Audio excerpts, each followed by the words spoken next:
So here we are, another episode on the Untold Civil War podcast, and I am again with our one of our favorite guests, Lord Rivers, and we're going to be talking about soldiers of fortune in the Civil War. Thank you for coming on the podcast yet again. Really appreciate having you here. Thanks for having me. We get to talk about some untold Civil War and some actually really interesting figures. Any of these people I would love to have met, and I'm glad we get to tell their stories today. Absolutely. So if we could just start it off, could we talk about what is a soldier? First of all, the definition. What is a soldier of fortune? What are we looking at here? Well, I think it has a lot of negative connotations to some people that they're, mercenaries that are working, for whatever army will hire them. For a lot of these people, though, they are professional soldiers, and when there is no war in their country, it doesn't even faze them to go sign up to fight for another country, whoever else needs professional soldiering. And it does get looked down upon at the time. There are some interesting comments from people about soldiers of fortune, about mercenaries. But at the end of the day, they are professional soldiers going to ply their trade in whatever conflict is brewing around the world. And I guess you could definitely say that one of these professional soldiers is Garibaldi. Now, does he come to the Civil War? Is there a story about that? So Garibaldi is such an interesting figure. He began his career in Italy, but then goes to South America to fight. Is heavily involved in the revolutions in South America. A failed revolution in Brazil, and then a successful liberation of Uruguay. He leads this revolution in Rome and is very important in the First Italian War of Independence. In 1859, he leads the Cacciatori delle Alpi in northern Italy, and then he has the famous red shirts, which I'll talk about later. He is a celebrity. He is a military celebrity. Everyone knows him. He's not just a soldier of fortune, though. He is usually in it for the cause. And he is one of the great liberators, one of the great freedom fighters of the mid-19th century. And so people are wondering whether Garibaldi, the celebrity general, might involve himself in the Civil War. Right. And Garibaldi actually sends a letter to Lincoln offering his services. Of course, he would only like to be the commander-in-chief, and he would prefer that Lincoln immediately free the slaves, to make clear that it is a struggle for that rather than dancing around the subject. And of course, that's rejected. But as for interesting historical possibilities, any alternate histories, that would have been profoundly interesting to see Garibaldi.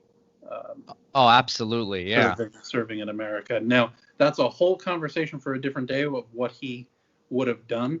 Right. I think he's very much a bayonet charge sort of guy, and he's not a professional in the way that a lot of the Crimean War experienced officers are.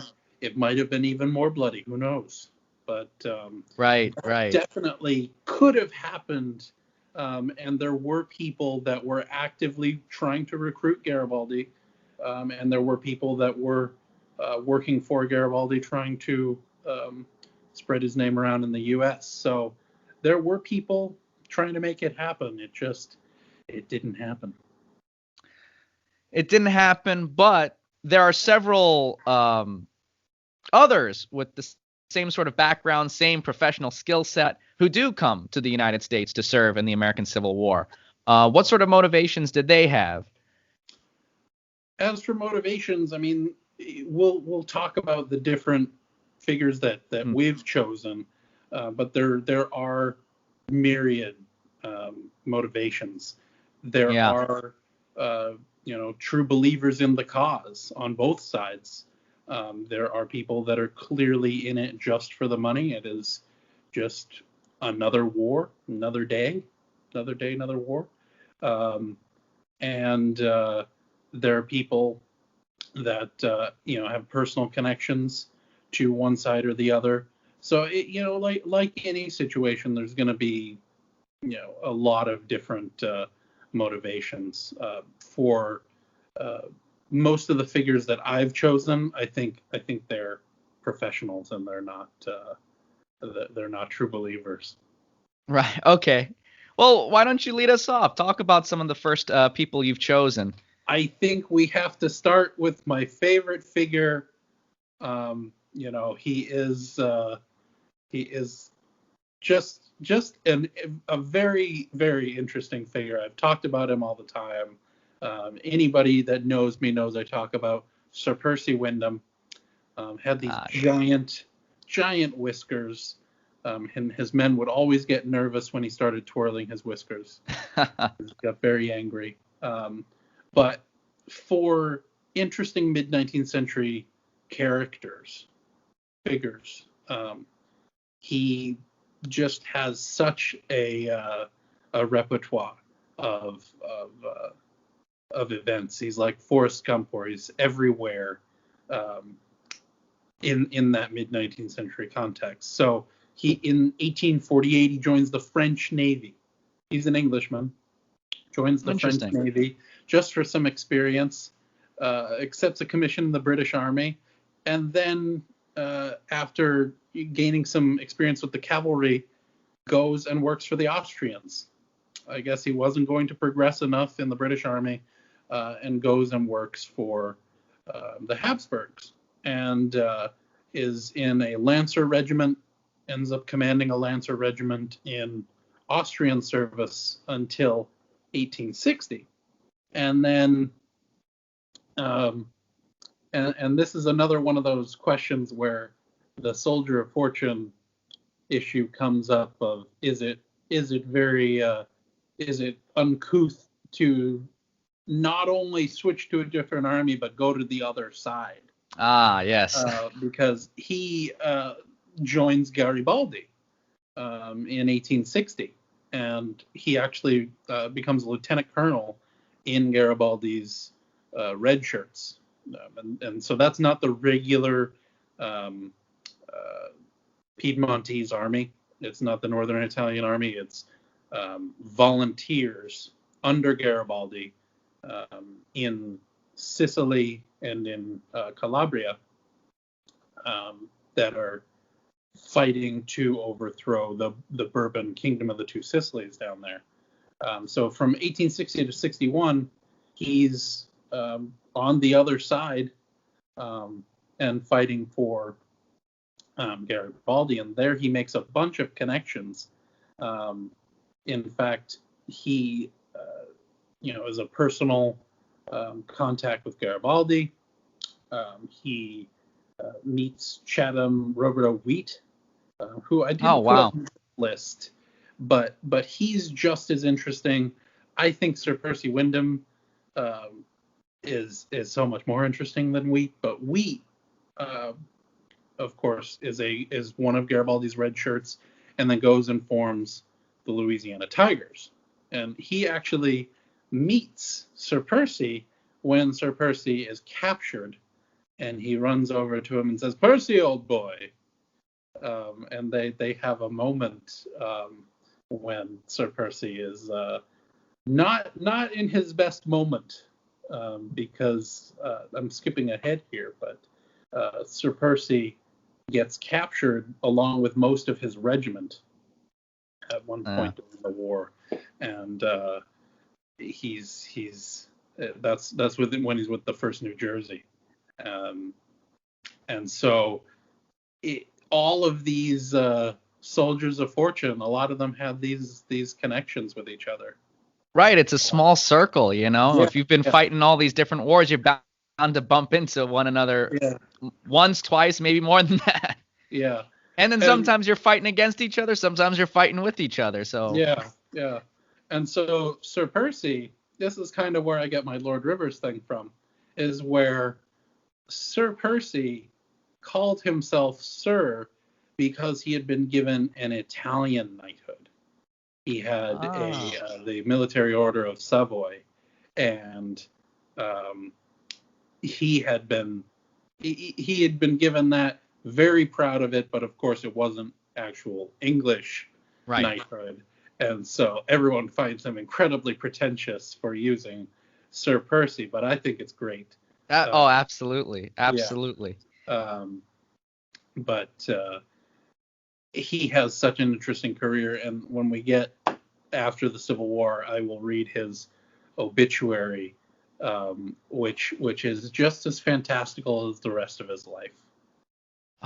Well, on that note, I'd like to say that although he did serve with Garibaldi, there were other soldiers of fortune who were actually on the other side. So not every soldier of fortune, like we were on the Garibaldi side.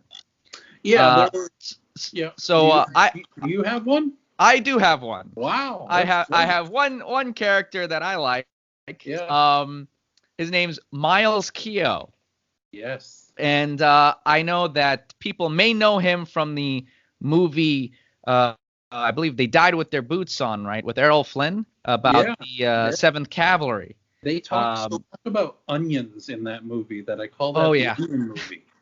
I have no idea why, but they're creamed onions. Yes. Where they got that, I don't know. I don't know either. I would like to know.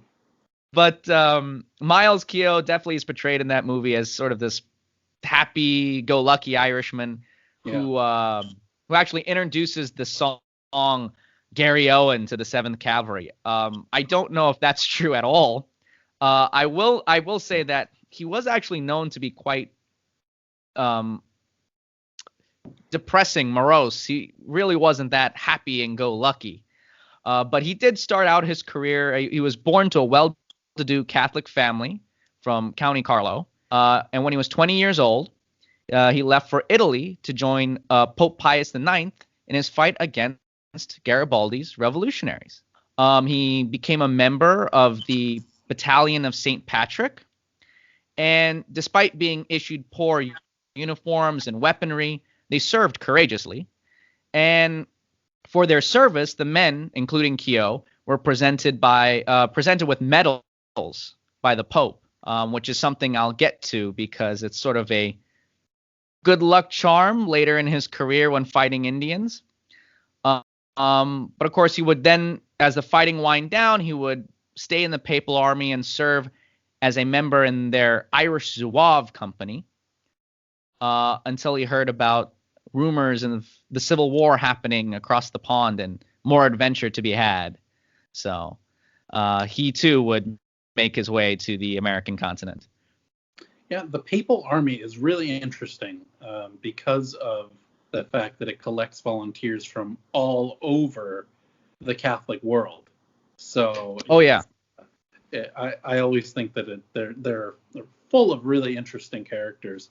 There's one character, one of my favorite historical figures of all time, other than Sir Percy Wyndham, is Washington Carroll Tevis, and it's actually an American.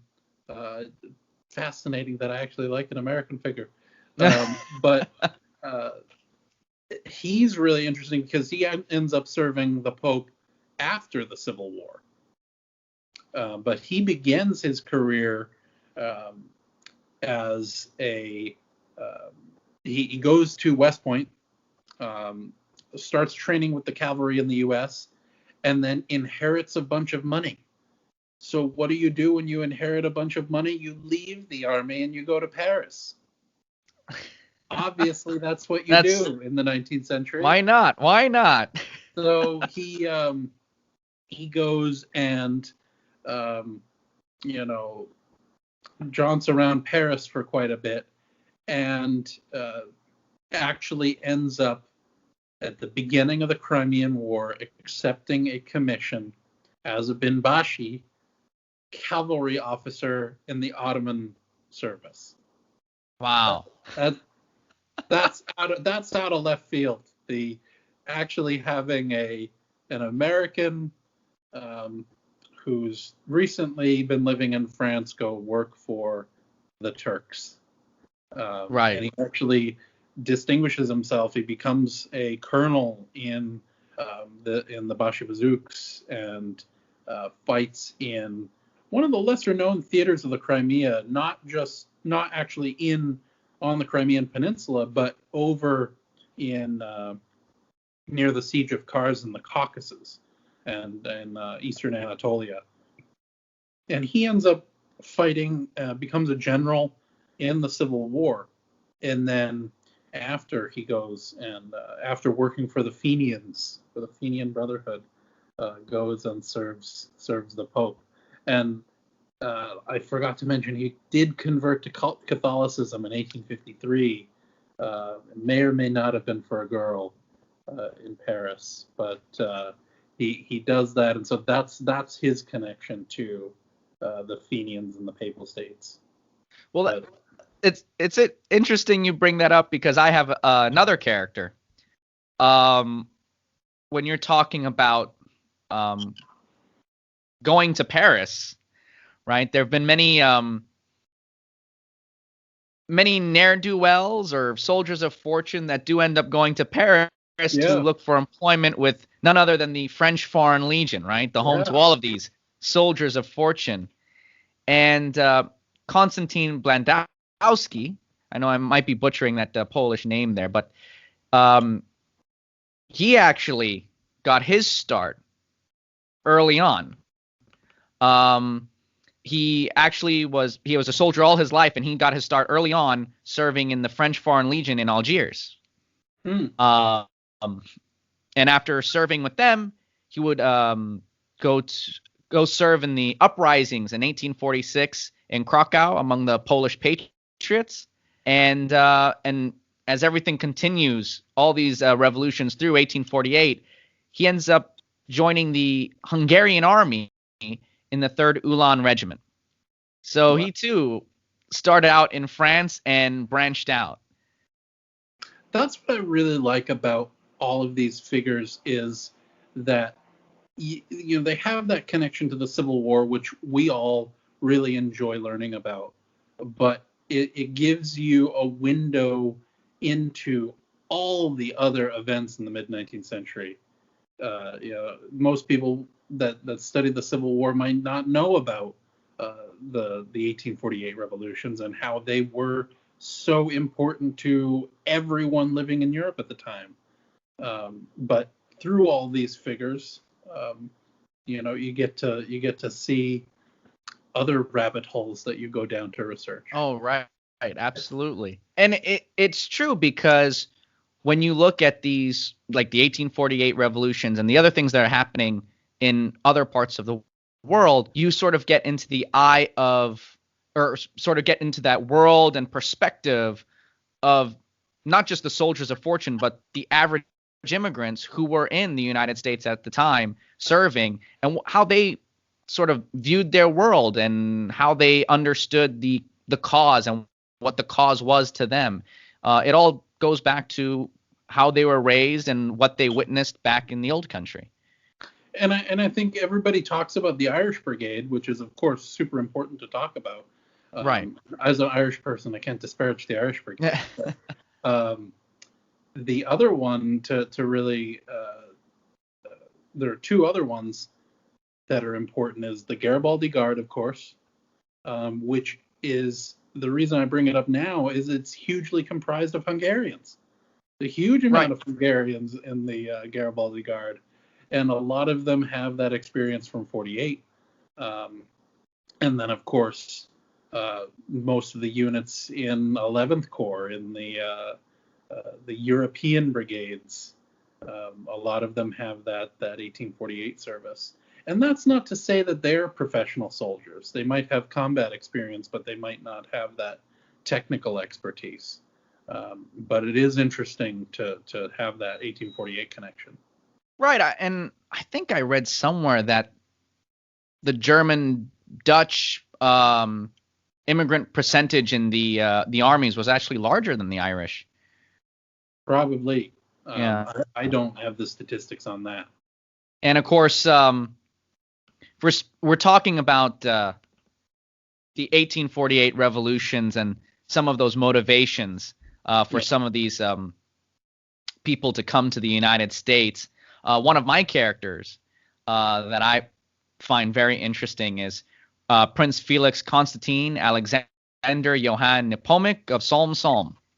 And he is a really interesting guy. And he actually served in the Prussian military, the Austrian military, eventually the Union, and finally the Imperial Army of Mexico, which we'll get to.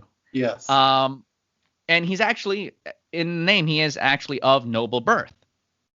So I was actually able to find an article here written by his wife, which sort of talks about why these nobles and 48ers came to the United States to serve during the Civil War. So I'm just going to read that real quick for our listeners here.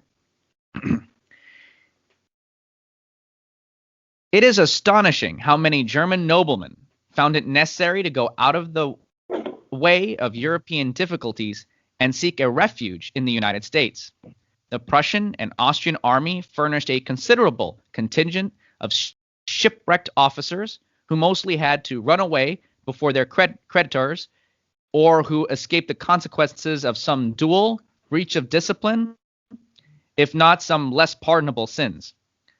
The salt water flowing between Europe and America was, however, supposed to wash off all European impurities.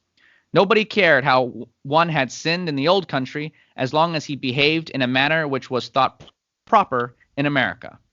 New York and other large cities were teeming with characters of that kind, and their position before the war had been a very precarious one. Their military knowledge was not of the slightest use to them in America.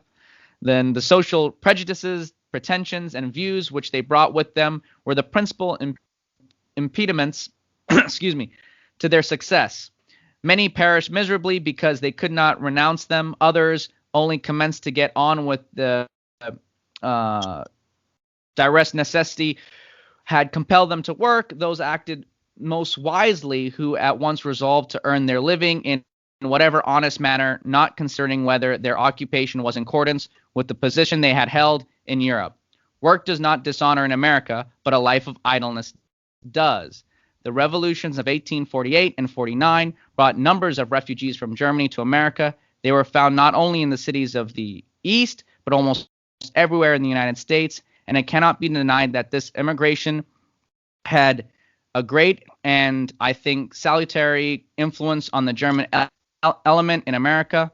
For amongst these refugees were many distinguished men, though also a great number of blackguards, who were always to be found in the wake of revolutions. New York especially was crowded with this latter class of people.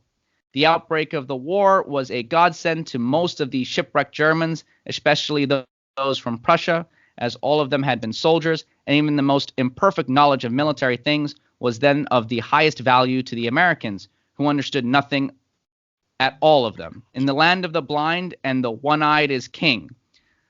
Prussian corporals became high officers, and those who understood how to strike the iron whilst it was red hot could rise to the highest military honors. The military chiefs of the German Revolution, whose importance and military talents were greatly exaggerated and mostly overrated by their countrymen, rose at once to high places, as the American government acknowledged the military rank they had held in the Revolution, as had been done also in England at the breaking out of the Crimean War.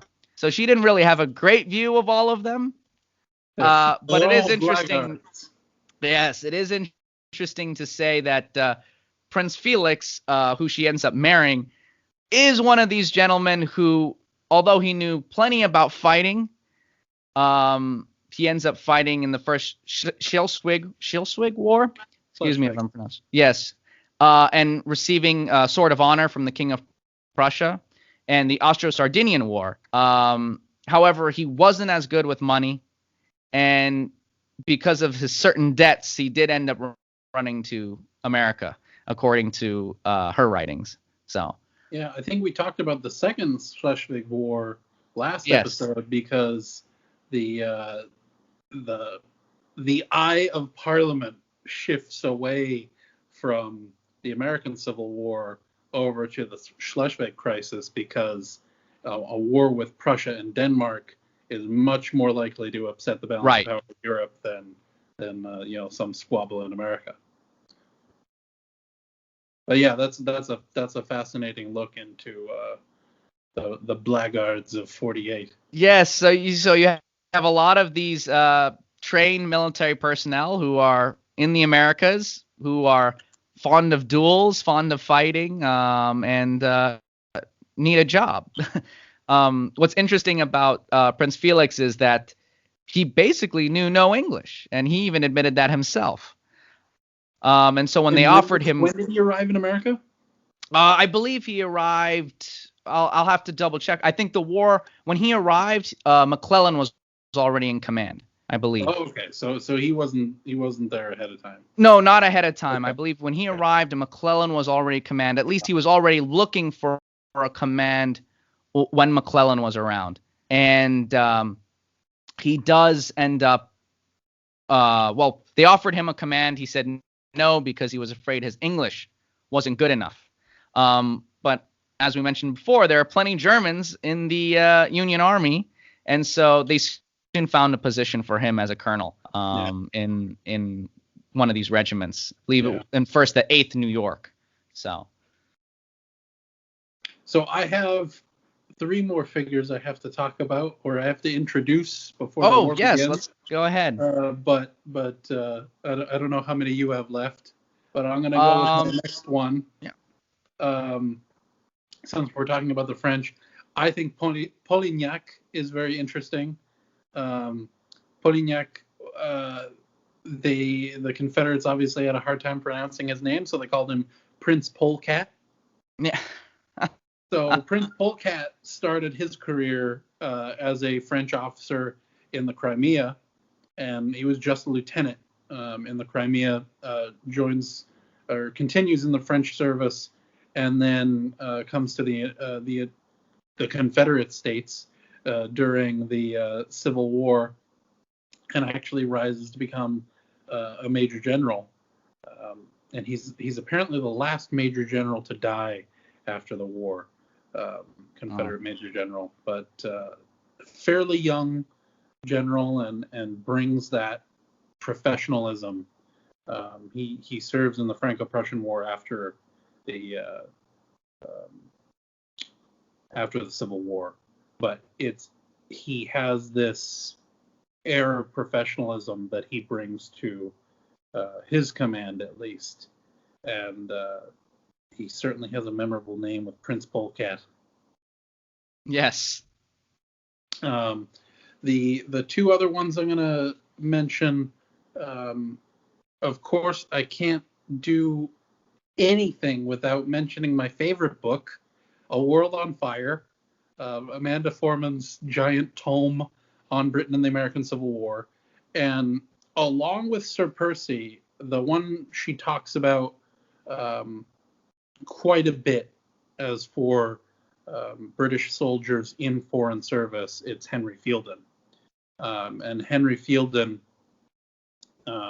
first joined the Black Watch. He actually comes from a military family. He was born in Kildare. He's an Englishman, but he was born in County Kildare, which is near the barracks for a lot of cavalry units, because a lot of horses come from Kildare. My family in Ireland is from Kildare town in Kildare, so I've been over to Kildare many times. There's a large military museum there now, actually, and it's still a proving ground. It's still a training area for the Irish Army. They even have a cannon from the Crimean War there. but his father was in the 17th Lancers. He ends up joining the Black Watch, is involved in the Indian Mutiny, the suppression of the mutiny and the Indian Rebellion, and then he fights at the Taku Forts in China. So he's been all over the world, and then he goes and joins Confederate service, is recommended by some of his friends. Everybody has those connections, and he ends up being adjutant to Johnston, but a lot of his interesting things happen after the war. But Henry Fielden, very interesting, and you can read a lot of his. He does meet Fremantle, right? Yeah, Fremantle, I think. Yeah, and I Fremantle deserves his own episode. Yeah, but he does meet Fremantle at some point.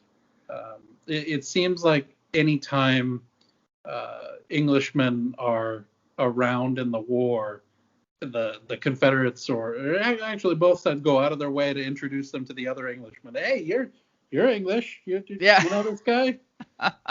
Hey, and there are a bunch of those little vignettes, especially Percy, old boy.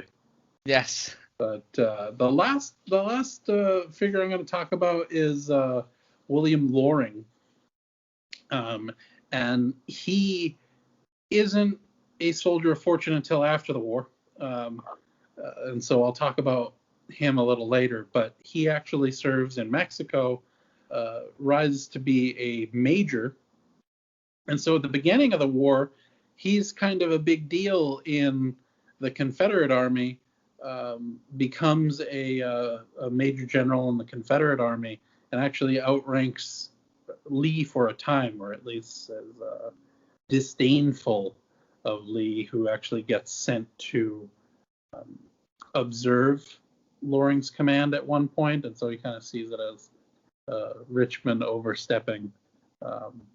But he has that prior service, but he will have a much more interesting career abroad than he does in Confederate service. So that's all my characters introduced. Do you have any more? I just have one more. Okay. And again, just like Loring, he doesn't really have a soldiering career at the start. So his name's actually George DuPont, and he's unique because he comes from Siam. So if we talk about sort of interesting what ifs, if anyone's seen the movie The King and I, they'll know that the King of Siam did offer Lincoln some elephants.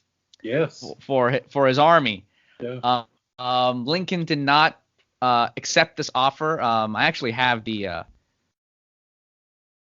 quote here real quick. I think he explains that that in the United States, steam as on land and water is really their best and most efficient agent of transportation, and that elephants just wouldn't cut it really in the U.S. climate. So they didn't get So the U.S. didn't get elephants from Siam, but they did get George DuPont, which I think is an interesting character in and of himself. He started out as a type founder in the United States. He comes over and he has that regular civilian job until he has to enlist in Company B on the 13th New Jersey when the Civil War finally breaks out. We can get into his experience in the Civil War as we go on. American or he's Thai? So that's something they're not sure about. The only thing that they're able to find is that in his enlistment records, he does have those Thai features. Dark hair, dark eyes, right? But there's no image of him. They don't know if he was an American over there that came back, or son of missionaries there, or who knows. But they do know that in his enlistment records, he does have tie features. That's about it. There's no picture yet found of him. But So we that don't would know. be interesting. We don't know. Yeah. So with a lot of things with this, I kind of get reminded of what I talk about when I portray von Steuben, when I'm shaven. In the 1770s, there's no shortage of gentlemen that think they would be great at running an army and are willing to accept a commission and some pay. And so there are a lot of volunteers, for American service in the 1770s, and it was Franklin, and the American delegation's job to kind of sift through that. And when they first meet von Steuben, they say no thanks. There were so many amateurs that had come over, and so it's only with a little resume fudging that Franklin and the delegation agree to let von Steuben go over. And it was hard to convey that. I mean, they say he was a major general, and he was a lieutenant general in the Austrian service, and they really fluffed up his resume, but it was hard to convey this guy's a real professional soldier. Just because he's a captain doesn't mean he doesn't know. He personally studied with Frederick the Great. He was his father was an engineer officer and was important at the Siege of Prague. He lives and breathes the professional military. And so it's the same situation, 407 years later, when you have all these foreign volunteers coming over, and it's hard to tell, are these guys real professionals or are they amateurs looking for glory? And I think for most of the people that I've chosen, they are professionals and they're not just amateurs looking for glory. When it comes to Loring, I think he is an amateur, and I think he went looking for glory elsewhere. But for instance, with Sir Percy, he was a real professional cavalryman, and he had his men train with the saber. And everyone kind of scoffed at it at the time. They still scoff at it now. But in one of his major engagements at Brandy Station and at Thoroughfare Gap, they use their sabers. And at Brandy Station, when he's commanding a brigade, he has the famous charge against Jeb Stuart's positions, and they aren't successful, but they do catch Stuart by surprise and kind of lift the veil on the mystique of Stuart. But my favorite quote from that engagement is that some Confederates shout at them and say, "Draw your pistols and fight like gentlemen."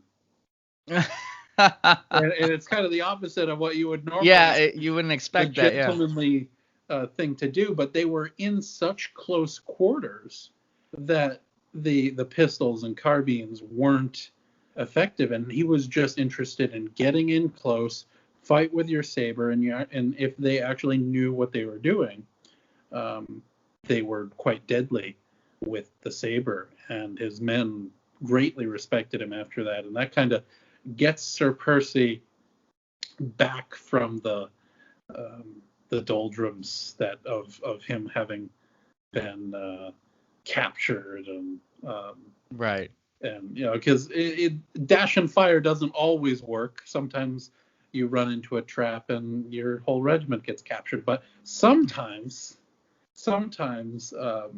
with the appropriate training, the men really can benefit from real professional soldiering, and I think that was a great example of a professional. Now, I've talked about it on my channel with Brett. Brett has his books about it, but musketry is also a huge thing, and in British service at least, and this gets proven with basically anyone that was a British infantry officer. The capability of the rifle musket is insane, is really impressive if it's used correctly. If it's not used correctly, you do, what they did in the American Civil War, which is come within 200 yards of each other and slog it out. But with the actual understanding of the capabilities, the ability to judge distance, the ability to judge your trajectory of your rounds, a professional soldier, can fire his company, fire a regiment out to 1,000 yards.